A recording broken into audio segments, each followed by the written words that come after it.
Olá, pessoal, tudo bem? Vamos, então, falar hoje sobre um tópico que eu acho que muita gente está aí aguardando, que é sobre antimicrobianos na prática médica. Quando a gente fala de antimicrobianos, a gente está falando do organismo como um todo, porque quando eu dou um fármaco para um paciente, eu estou mexendo com um ecossistema, com vários micro-organismos que vivem em simbiose.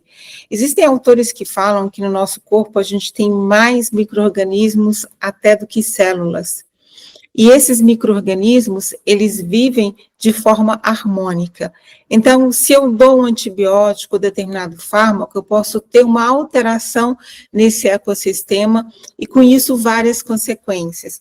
Eu tenho alteração do meio ambiente, porque a partir do momento que eu vou ingerir uma droga e ela vai processar no meu organismo, sair nas minhas fezes, eu posso estar contaminando esse meio ambiente com bactérias, com mecanismos diferentes de resistência, e sem falar que a minha família, as pessoas com as quais eu convivo, elas acabam colonizadas com bactérias muito similares. Existem alguns livros que já falam muito sobre o microbioma humano, onde eles chegam a falar, como esse autor desse livro aqui, que eu comecei a ler, que é bem interessante, que ele diz que nosso microbioma é como se fosse nossa identidade. Cada um tem um grupo de micro-organismos com os quais a pessoa convive. Inclusive, hoje em dia já tem até a proposta de se passar por comitê de ética para analisar os microbiomas. Os estudos científicos nessa área.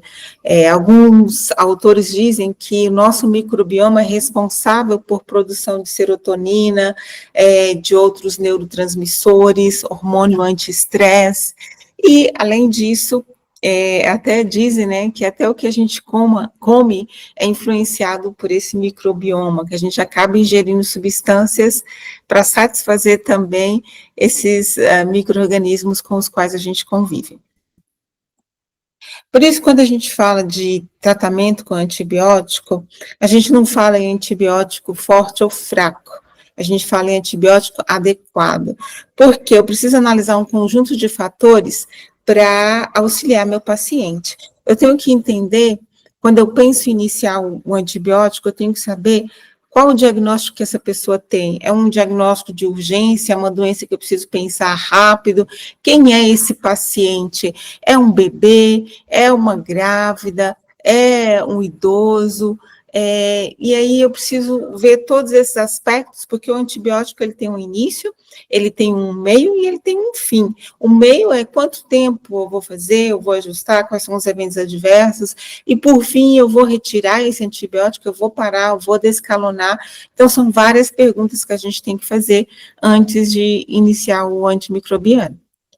Além disso, a gente sabe que existe um ciclo de resistência, né, com relação às bactérias e fungos e outros micro-organismos.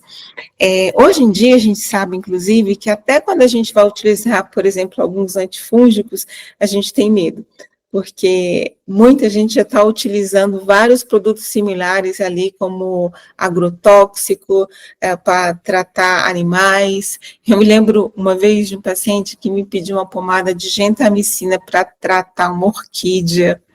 Então, aí a gente vê como esses fármacos que a gente vai utilizando no dia a dia, eles passam para a agricultura, para a pecuária, e assim esse ciclo onde a gente vai alimentando e fomentando multiresistências.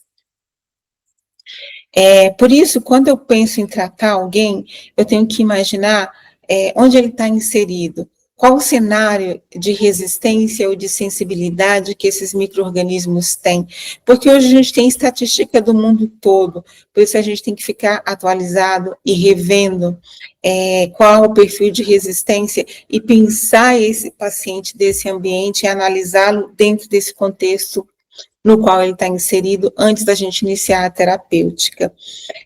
Por isso a gente tem muito papel da vigilância epidemiológica para nos dar aí as luzes com relação aos germes resistentes, e as unidades que são as unidades sentinelas também que fazem todo esse trabalho, né, de captação desses micro-organismos e análises.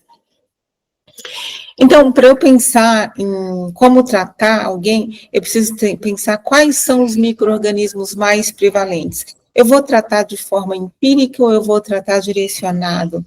Então, para isso eu preciso conhecer os principais agentes etiológicos. Dentro dos principais, a gente tem as bactérias. As bactérias, elas têm várias formas de se apresentar, né? Elas têm um arranjo característico de cada uma. A gente tem bactérias que se unem como cocos, né, diplococcus, elas se unem como estafilococcus, formando cachos de uva, streptococcus, que é outra apresentação, e assim por diante. Além disso, a gente tem os bacilos, tem alguns bacilos que têm flagelos, outros não, e nós temos também outras bactérias, né, vibrião, que tem uma forma de vírgula, a espiroqueta, né, que é o treponema pálido, e assim vai. Então, essas bactérias têm um arranjo diferente, estrutura diferente, que vai estimular de forma diferente o nosso sistema imunológico.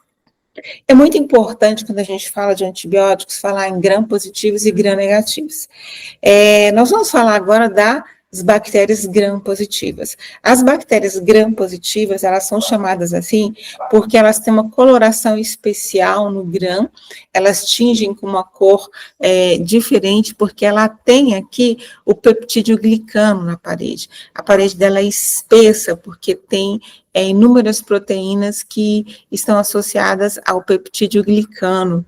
E aí as principais bactérias, a gente tem Staphylo, Enterococcus, Clostridium, Listeria, e esses peptídeos glicanos, eles são responsáveis por organizar a parede celular e o crescimento bacteriano. A partir de agora, lá na frente, a gente vai usar esse símbolo aqui, em cima da tela, para a gente falar de bactérias gram-positivas. E aí a gente tem também as bactérias gram-negativas, que tem uma característica muito importante, que é essa membrana celular que envolve a parede.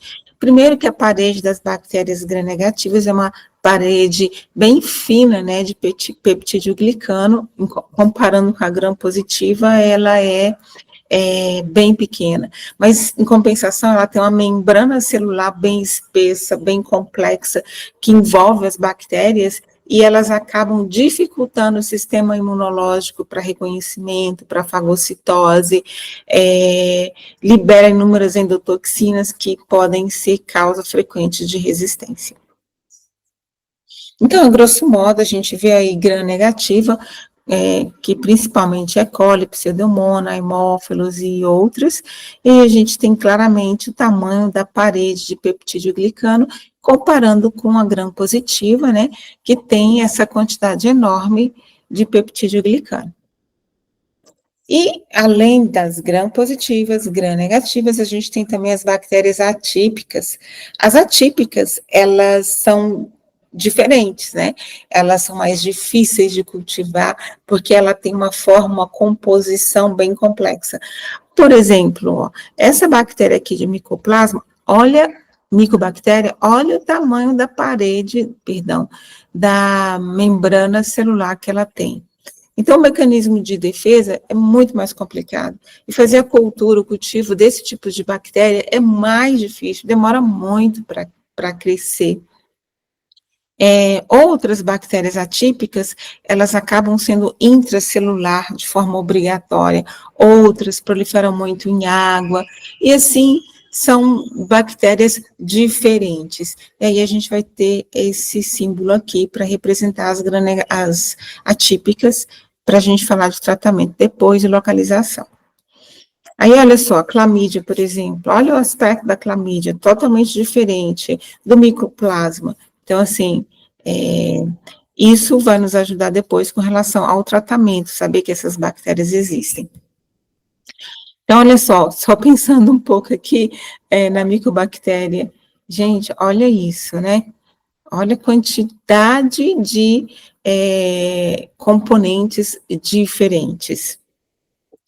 Além disso, nós temos as bactérias anaeróbias, que a partir de agora a gente vai nomear e ter esse símbolo aqui para representá-las. Elas não vivem, geralmente elas preferem locais escuros, né, com pouco oxigênio, e se for necessário, algumas elas podem modificar o metabolismo, né, mas a maioria elas não precisam de oxigênio, e elas são muito importantes na decomposição da matéria orgânica, digestão de alimentos com fibras, então assim, são ricas no nosso intestino. Além disso, a gente tem também alguns micro-organismos que são os fungos. Frequentemente, a gente tem pacientes graves que se infectam com cândida. A cândida, ela é um fungo que a gente tem presente em vários locais do nosso organismo, mas dependendo da nossa situação imunológica, ela pode transpor as barreiras, translocar e causar infecções. Então, assim, às vezes a partir de uma candidíase, às vezes a partir de uma vaginose, de uma infecção de pele, a cândida pode causar grandes estragos. Então, quando eu penso em antimicrobiano, aí eu penso, qual eu vou utilizar? Depende da localização dessa bactéria, né? E qual o tipo de bactéria que eu vou tratar? Gram positiva, gram negativa, atípica, a anaeróbia, fungo, o que eu vou tratar? E aí eu tenho que pensar, o antibiótico que eu estou escolhendo, ele vai penetrar no sítio, no tecido que eu estou querendo tratar? A absorção oral vai ser possível? Qual o custo desse fármaco? Quais os eventos adversos? Então, são todos esses aspectos importantes. Os principais erros que a gente comete quando prescreve algum antibiótico é a gente fazer a prescrição do antibiótico sem indicação. Muitas vezes a gente trata a cultura e não o paciente. Às vezes cresceu um micro-organismo que não tem nada a ver com a infecção e a gente trata ali o exame e não o conjunto. Muitas vezes a gente inicia o antibiótico, depois fica com medo de tirar e não descalona. Outro exemplo é iniciar, às vezes, com antibiótico de amplo espectro, quando, na verdade, não existe, como eu falei, antibiótico fraco ou forte, existe antibiótico adequado.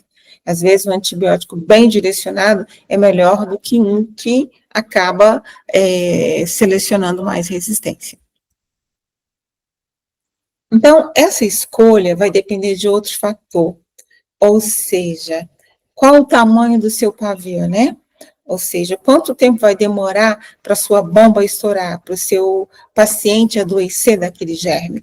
Então, você tem que ter em consideração algumas questões. Quando você pega um paciente grave, em sepse, endocardite ou neutropenia febril, você precisa agir rápido, porque o tempo é curto, você tem que fazer rapidamente. Muitas vezes a gente opta por um antibiótico de amplo espectro e depois você direciona, porque não dá tempo de pensar e alguns quadros são muito graves e você tem pouco tempo. Já se você tem mais tempo, tem possibilidade de coletar uma amostra, né, antes desse micro-organismo disseminar e causar um dano maior, aí o ideal é fazer o tratamento direcionado por cultura e outras formas de diagnóstico. Então, para a gente entender como tratar, a gente tem que entender os principais locais de infecção e os micro-organismos. Quando a gente fala de vias aéreas superiores, a gente está falando de faringites, amidalite, sinusite, laringite, tudo isso, os principais micro-organismos são os gram-positivos, que a gente representa por esse símbolo. Depois, quando a gente tem uma infecção mais associada às vias inferiores, como pulmão, aí já entra na jogada gram-negativo e atípico, além dos gram-positivos. Alguns pacientes que são imunossuprimidos, ou que têm fibrose cística, ou DPOC, ou tabagistas, ou pacientes entubados em UTI, esse cenário muda. Então, aí você passa a ter mais presente gram-negativos e bactérias atípicas. Então, o seu raciocínio vai mudar. Quando a gente fala de intestino, aí é mais gram-negativo e anaeróbia, porque aí a gente lembra lá daqueles germes que gostam de ambientes mais escuros, sem oxigênio. Com relação ao trato urinário, prevalecem as gram-negativas. Então, se a gente vier com o paciente, tiver necessidade de tratar de forma empírica, são nessas bactérias que a gente vai pensar. E as infecções de pele, a gente pensa mais nas gram-positivas e aquelas anaeróbias, principalmente em pacientes com pé diabético, com outras alterações imunológicas. Então, por fim, a distribuição, eu preciso pensar assim, vias aéreas superiores, gram positivo, vias aéreas inferiores, todos esses, e assim por diante. Isso é um gráfico que você tem que ter em mente para poder conseguir tratar de forma empírica ou direcionada os seus pacientes. Quando a gente fala de tratamento, a gente fala dos primeiros antibióticos, né? Então, aí a gente pensa logo no antibiótico antigo, que é a penicilina, que é conhecido desde 1928, que foi descoberto pelo médico escocês, né, Fleming, e ele ganhou até o prêmio Nobel de Medicina em 1945, e ele desenvolveu várias pesquisas com relação aos antibióticos. A descoberta desse antibiótico foi mediante um acidente. Ele tinha as placas de colônia com bactéria que contaminou com fungo. E aí, onde crescia o fungo, o penicillium nonatum, na época chamado assim, onde crescia o fungo, as bactérias eram inibidas. E aí ele descobriu que existia uma substância que esse fungo liberava, que é um beta-lactâmico, que ele acabava inibindo o anel beta-lactâmico, inibia a síntese da parede bacteriana, né, justamente por esse processo, por meio desse anel. E aí a gente tem as penicilinas, as cefalosporinas, os carbapenêmicos e os monobactâmicos. Tudo isso surgiu a partir dos beta-lactâmicos de origem inicial, penicilinas. A partir daí, vários antimicrobianos foram sendo inventados, né, com vários mecanismos de ação, né, aqueles que atuam na parede, no peptídeo glicano, aí a gente tem, né, os beta-lactâmicos e também os glicopeptídeos, temos aqueles que alteram a membrana, como as polimixinas, outros que alteram muito a síntese proteica, como a miniglicosídeo, macrolídeos, outros que alteram a função do DNA, que aí a gente tem as quinolonas, e outros que alteram as purinas, né, a síntese de ácido fólico, como o Bactrim. E claro, diante desse monte de micro-organismos, tem que haver resistência, né, a bactéria resiste para tentar existir. Então, é uma ação e uma reação. Então, assim, quando a gente pensa em antibiótico, tem que pensar em resistência. E aí, por topografia, quando eu vou tratar infecções das vias aéreas superiores, é muito importante a gente lembrar que são os germes mais frequentes, são os gram-positivos, como a gente falou, e os principais antimicrobianos que a gente pode usar são as penicilinas. E as penicilinas, ela vai ser a nossa escolha para essa área, infecção comunitária, infecção inicial, né, se o paciente não tem outras comorbidades, ela é a nossa escolha preferida. 10% das pessoas que usam penicilina pode ter alergia, mas só 1% pode ter anafilaxia, que é o que assusta muito. E esse é um antibiótico bom, porque ele penetra o sistema nervoso central, e ele liga as proteínas, e isso vai interferir na forma de prescrição. A gente vai ver mais na frente. Para as vias aéreas inferiores, a gente já está pensando em pneumonias, né? E aí a gente já tem esses 3 grandes grupos de bactérias. Portanto, em caso de pneumonias, eu já tenho que pensar em outros antibióticos, como a cefalosporina, como o macrolídeo, como a quinolona respiratória, e dependendo de onde veio o paciente, se está estável, a gente pode entrar até com a amoxicilina clavulanato. Mas, geralmente, esses são os de escolha. E aí, eu tenho que refletir que o uso não racional potencializa a resistência. Se eu não dou um tiro certeiro no fármaco adequado, na dose, na distribuição, pensando na distribuição e na farmacocinética de forma adequada, eu vou selecionar bactérias resistentes. E aí, a gente veio aí com as penicilinas, né? E as bactérias veio aí com o seu mecanismo de resistência, que foi o desenvolvimento de enzimas, que são as beta-lactamases, e também as beta-lactamases do espectro estendido. Essas enzimas, elas rompem o anel beta-lactâmico e aí impedem a ação do antibiótico. Por exemplo, a gente chama beta-lactamase simples, são aquelas que inativam penicilina, cefalosporinas de primeira geração. E aquelas de espectro estendido, elas vão inativar, olha um tanto de coisa, né? Cefalosporina de primeira, segunda, terceira, quarta geração. E esses são os nossos... hoje em dia, um grande problema nas UTIs, nos hospitais, que é a seleção de bactérias gram-negativas, muitas com esse mecanismo de resistência, que tem sido um trabalho dentro dos hospitais. E claro, né, a bactéria selecionou o mecanismo de resistência, aí a gente vai agir, né, os cientistas então vai pesquisar e acaba buscando uma forma de inibir esse mecanismo de ação. E aí foi criado, então, o que a gente chama antilactamases, que aí nós temos o clavulanato, que é quando você usa amoxicilina com clavulanato, para evitar, né, a produção dessas lactamases simples, a ação delas. Aí depois a gente tem o subbactam, que a gente usa geralmente com a ampicilina, e o tazobactam, que a gente utiliza com a piperacilina. Então, assim, os mecanismos de resistência são múltiplos também. A gente tem esse enzimático, né, a produção dessas enzimas que a gente mencionou. A gente tem bomba de efluxo, onde a bactéria desenvolve um mecanismo que o antibiótico entra e ela cospe ele para fora.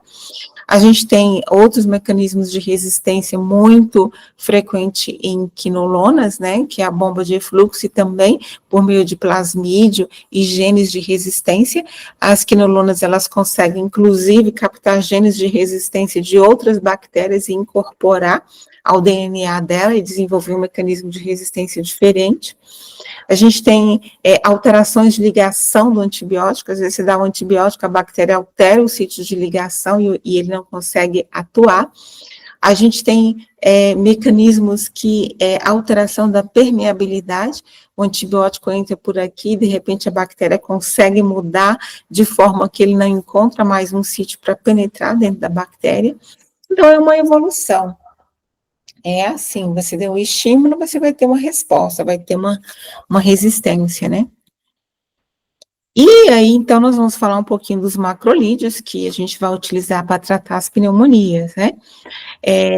Eles são fármacos que eles inibem o crescimento bacteriano, eles inibem a síntese de proteína ali no ribossoma, né, na fração 50S, e esses antimicrobianos, eles também têm uma ação muito interessante.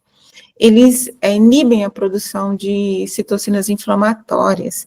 Então, às vezes, além de você ter uma ação bacteriostática, né, acabar eliminando a bactéria, você diminui a inflamação, o que é bom para o paciente, porque produz menos sintomas.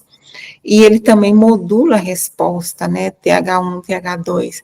Então, tudo isso, a redução de produção de óxido nítrico e também diminuição das natural killer, se acaba tendo uma resposta imunológica mais favorável para o hospedeiro.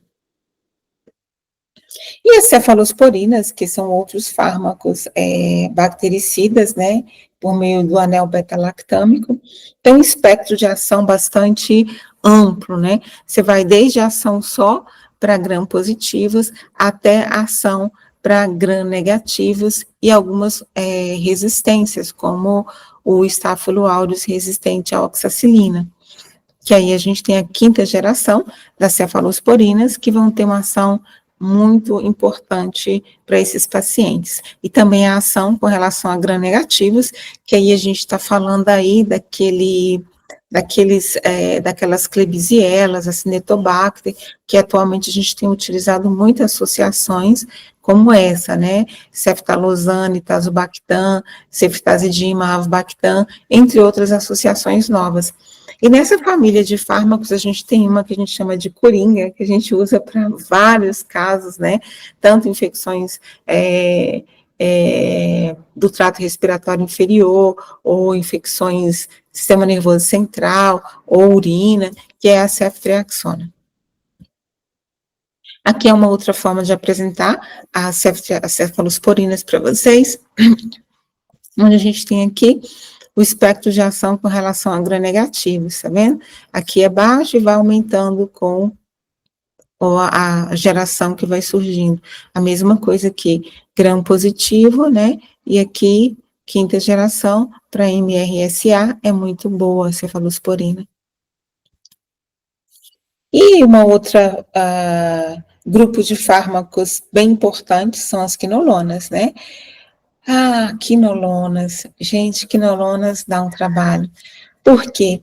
É um fármaco, é um dos fármacos mais prescritos, né? Principalmente para infecção urinária. E é um dos fármacos que mais causa resistência. Essa família de antibiótico é complicada.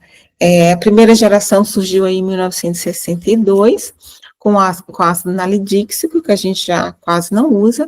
Aí depois a gente vem com as fluoquinolonas, norfloxacina, cipro, levo, e assim vai, né? Aparentemente muito boas, mas com muitas limitações, e a gente vai ver por quê. Essas são as gerações de quinolonas. A quarta geração das quinolonas, muitas já foram retiradas do mercado.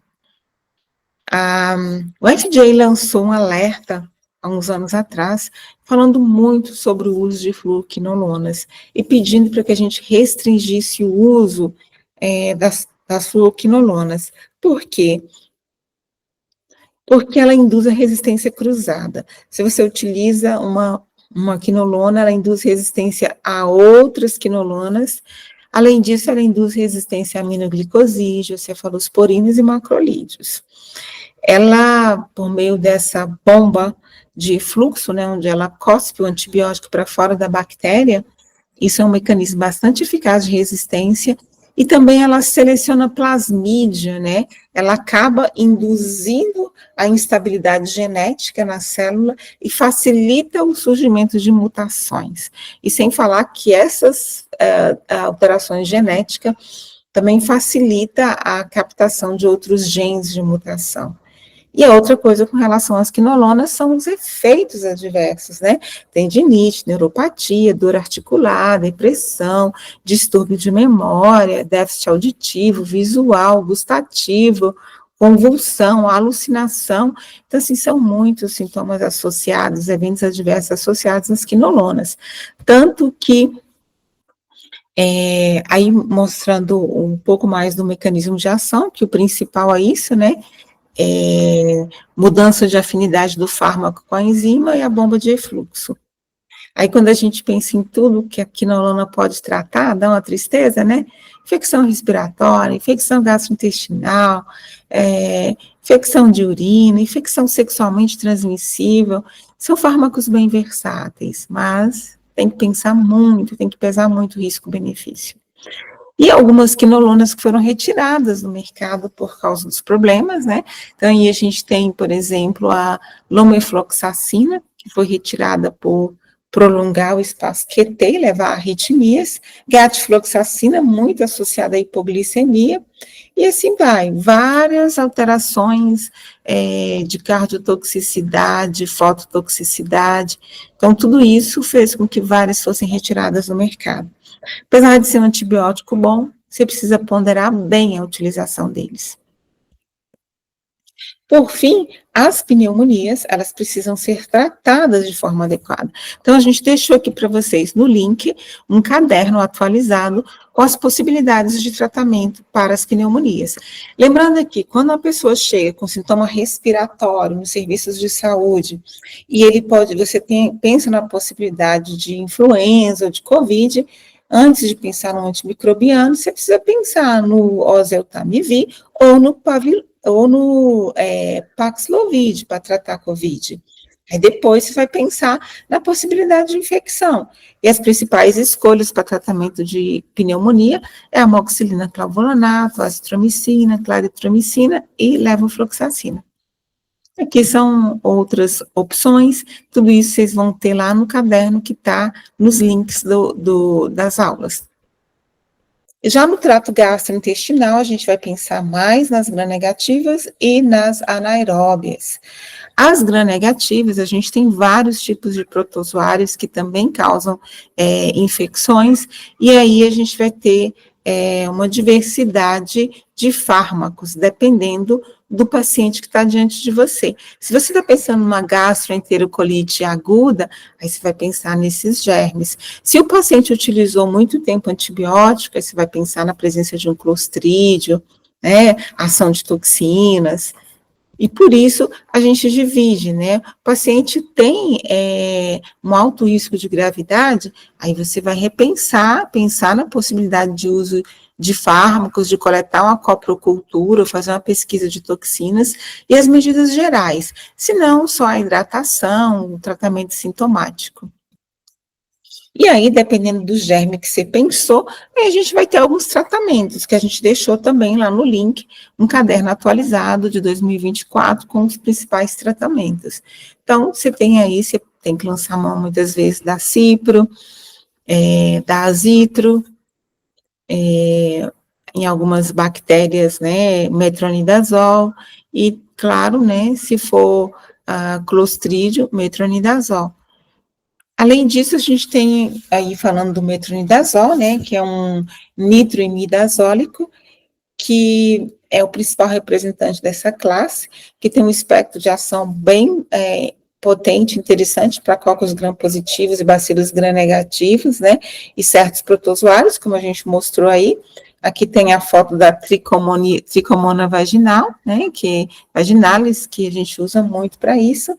E lembrando que o metronidazol, para pacientes pós-cirurgia abdominal e após o uso de fármacos, de antibióticos, é a primeira indicação para a gente tratar, é uma das indicações para a gente tratar a bactéria anaeróbia.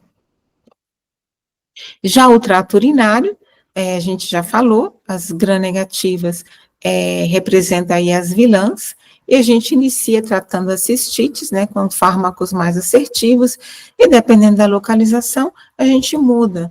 Então, assim, se eu estou diante de uma pielonefrite, eu vou optar por uma cipro, uma levofloxacina ou uma ceftriaxona. Se eu estou diante de uma cistite, o ideal é uma fosfomicina, um Bactrim, e entre outros, uma nitrofurantoína.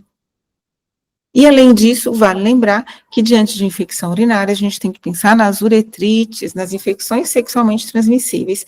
E aí a gente vai lançar a mão da ceftriaxona mais azitromicina.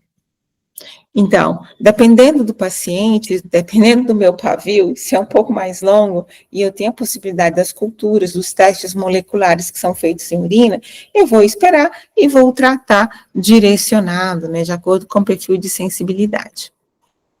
Vale lembrar os aminoglicosídeos, que a gente não utiliza tanto porque não utiliza de forma no dia a dia, a gente deixa ali para os casos mais complicados, na maioria das vezes, por germe multi-R, pseudomonas, paciente hospitalizado, porque essa classe de antibiótico, ela é bactericida e ela tem uma ototoxicidade, nefrotoxicidade muito alta, em 20% dos pacientes. Então, segura a mão com relação a aminoglicosídeo, porque você pode aí salvar o paciente de uma infecção e deixá-lo com uma sequela que não vai recuperar. Os aminoglicosídeos, ele tem essa atividade contra vários gram-negativos, né, e também contra algumas micobactérias, como é o caso da streptomicina, que a gente usa para tuberculose. Aqui nesse gráfico a gente mostra, né, com relação ao tempo de ação. O ideal, como o aminoglicosídeo ele tem um efeito pós-antibiótico, que ele continua matando a bactéria, mesmo após a concentração inibitória mínima, a gente recomenda que seja feita a dose uma vez ao dia, cada 24 horas, que você diminui a ototoxicidade e nefrotoxicidade, e o fármaco continua potente. Já as infecções cutâneas, a gente falou que os germes principais, gram-positivo e anaeróbio. Então, esses são os principais germes, e o tratamento, a gente geralmente utiliza esse tipo de fármaco, até, se for necessário, após uma cultura, para se fazer o ajuste. Então, a gente precisa conhecer o nosso microbioma, e a partir daí, entender quando eu devo tratar o paciente de forma empírica e quando direcionado, mas conhecendo esse ecossistema humano. Então, de novo, a tabelinha eu coloco aqui, com os principais germes, segundo a localização, como resumo, e aqui eu acrescentei a questão da toxicidade para as gestantes. Então, dentro das pneumonias, por exemplo, a claritromicina, eu não posso utilizar para gestante. Quinolona, também não posso utilizar para gestante. Aminoglicosídeo, também não. Bactrim, também não. Então, a grosso modo, para o dia a dia, faz uma foto disso aí na sua cabeça para você lembrar desses antibióticos quando você tiver com uma gestante. E aí, além disso, a gente tem as infecções fúngicas sistêmicas, que são micro-organismos que causam bastante dano ao paciente, e eu deixei aqui também nos links essa revisão de 2024, que fala sobre como diagnosticar e tratar as candidemias em pacientes críticos em unidade de terapia intensiva, porque esses pacientes, geralmente, eles são imunossuprimidos, eles têm algum desequilíbrio que leva à translocação bacteriana. Então, antibiótico, a gente pensa em proteção. Quando eu penso em criança e antibiótico, lembrar de quinolona e tetraciclina, evita, né? Porque pode trazer artropatia e alteração dentária e óssea. Grávidas, aí a gente pensa nas quinolonas, nas tetraciclinas, Bactrim, porque podem levar a artropatia, alteração dentária e óssea e outras síndromes. E outros pacientes, idosos, têm uma absorção, né, um metabolismo um pouco mais lento, então, cuidado aí, segura a mão na dose, cheque sempre se o paciente tem alergias, se ele tem insuficiência renal, você vai ter que ajustar o seu antibiótico, e a gente tem isso nos cadernos de recomendação aqui, se ele tem disfunção hepática, se ele fez uso recente de algum antibiótico, aí você não vai ter que rever qual utilizar, e a presença de prótese, que pode também complicar o seu tratamento, e claro, os quadros de imunossupressão. Então, o tratamento, ele tem que ser o mais assertivo possível, é o que a gente tenta, e mesmo com tudo isso, às vezes a gente erra, né, a gente precisa estar sempre revisando. Antibiótico terapia é um tema enorme, então a gente precisa saber se o nosso paciente teve a resposta clínica esperada, se essa resposta e o tratamento está adequado com relação ao laboratório, imagem, então a gente precisa ter uma conduta assertiva. Por isso, a prática, ela não pode ser exagerada. A gente tem que ponderar, a gente tem que estudar todos os dias, porque mesmo fazendo isso, a gente ainda erra. Então, vamos atualizar cada dia e tentar melhorar a nossa prática médica. Essa é a nossa aula, foi só um pouquinho do antibiótico na prática médica. Espero que você tenha gostado e que sirva de incentivo para você continuar estudando. Até a próxima.